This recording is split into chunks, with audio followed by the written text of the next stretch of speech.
Topic है sustainable agriculture. ठीक, यानी कि सतत कृषि। ठीक, सतत कृषि यानी या फिर स्थायी कृषि। ठीक, तो सतत कृषि या स्थायी कृषि होता क्या है? तो देखा जाए तो सस्टेनेबल एग्रीकल्चर स्थायी तरीकों से कर सकते हैं खेती करना। ठीक, जिसका अर्थ है समाज की वर्तमान खाद्य और वस्त्र जरूरतों को पूरा करना। ठीक, या फिर वर्तमान या भावी पीढ़ियों के लिए उनकी जरूरतों को पूरा करने की क्षमता किए बिना पारिस्थितिक तंत्र सेवाओं को समझ पर आधारित होना। ठीक, या फिर हम कह सकते हैं कि कृषि की स्थिरता को बढ़ाने के लिए एक तरीका है। इसके कई तरीके हो सकते हैं, जैसे स्थायी खाद्य प्रणालियों के भीतर कृषि का विकास करते समय लचीली व्यावसायिक प्रक्रिया और कृषि पद्धतियों को विकसित करना महत्वपूर्ण है। ठीक, या फिर कह सकते हैं कि सस्टेनेबल एग्रीकल्चर बढ़ती पर्यावरणीय परिस्थितियों में बढ़ती जनसंख्या को खिलाने के लिए कृषि प्रणाली का एक सक्षम या संभावित समाधान प्रदान करने का एक तरीका है। ठीक, या फिर कह सकते हैं कि सस्टेनेबल एग्रीकल्चर एक प्रकार की कृषि है जो पर्यावरण पर कम से कम इफेक्ट डालते हैं और दीर्घकालिक फसलों और पशुओं के उत्पादन पर केंद्रित करता है। ठीक, इस प्रकार की कृषि खाद्य उत्पादन की आवश्यकता और पर्यावरण के भीतर पारिस्थितिक प्रणाली के संरक्षण के बीच एक अच्छा संतुलन खोजने की कोशिश करती है। ठीक, तो जैसे कि भोजन पर उत्पादन करने के अलावा यदि स्थायी कृषि से जुड़े कई लक्ष्य हैं, जैसे कि इसमें स्थायी कृषि में पानी का संरक्षण हो सकता है, फर्टिलाइजर हो सकता है, कीटनाशक का उपयोग कम करना, उगाई गई फसलियों पारिस्थितिक तंत्रों में जैव विविधता को बढ़ावा देना, ये सभी हैं। ठीक, तो सतत कृषि या स्थायी कृषि खेतों की आर्थिक स्थिरता को बनाए रखने के लिए और किसानों को अपनी तकनीकों और जीवन की गुणवत्ता को सुधार करने में मदद करती है। ठीक, तो इसमें डेफिनेशन के रूप में हम लोग देख सकते हैं कि सस्टेनेबल एग्रीकल्चर एक प्रकार का कृषि है। ठीक, जो पर्यावरण पर कम से कम प्रभाव डालते हुए दीर्घकालीन क्रॉप्स और एनिमल के उत्पादन को केंद्रित करता है। या फिर कृषि अक्सर प्राकृतिक संसाधनों और पर्यावरण पर महत्वपूर्ण दबाव डालती है, तो सस्टेनेबल एग्रीकल्चर पद्धतियों का उद्देश्य पर्यावरण की रक्षा करना या पृथ्वी की प्राकृतिक संसाधन के आधार का विस्तार करना या मिट्टी की उर्वरता को बनाए रखना या सुधारना होता है। या फिर सस्टेनेबल एग्रीकल्चर या सतत कृषि खेतों की आर्थिक स्थिरता को बनाए रखता है। ठीक,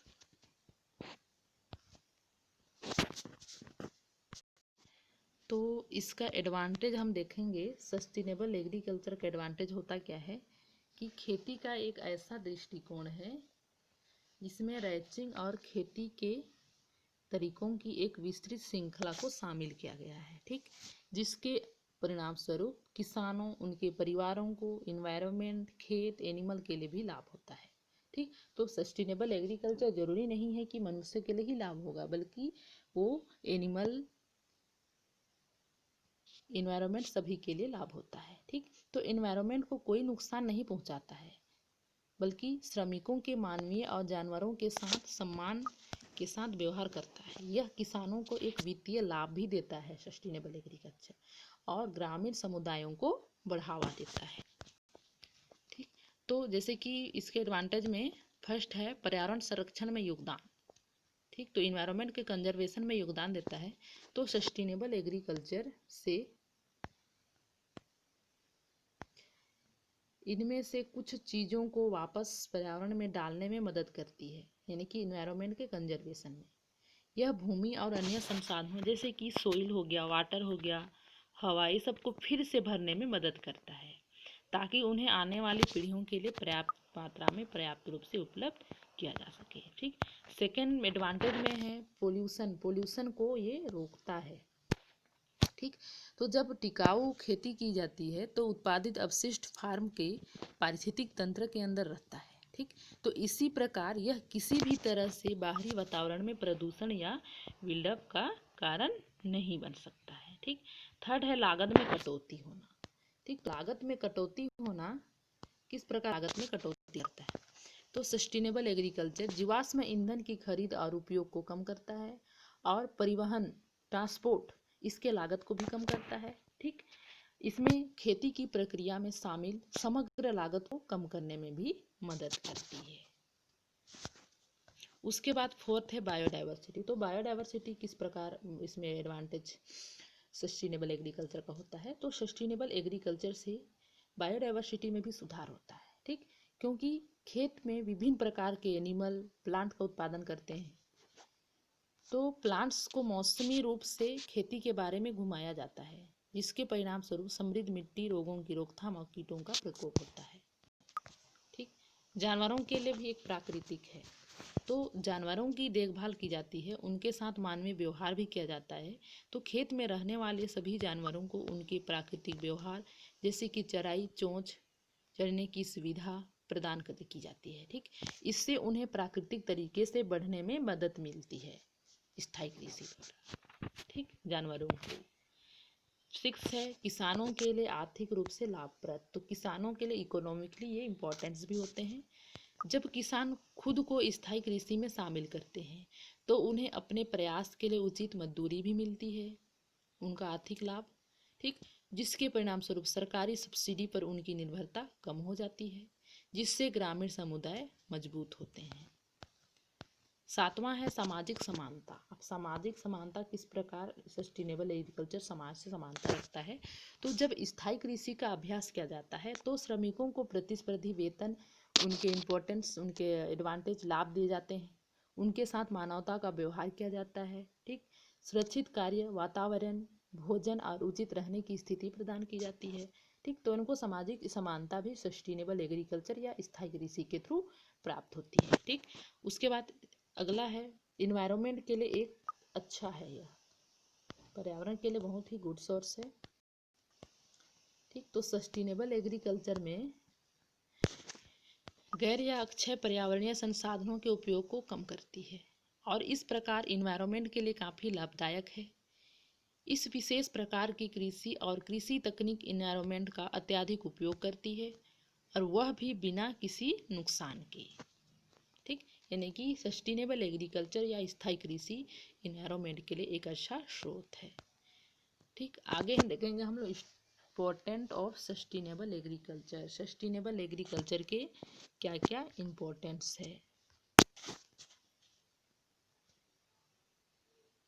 ठीक, तो उससे पहले मैं एक एग्जांपल बता रही हूँ सस्टेनेबल एग्रीकल्चर का।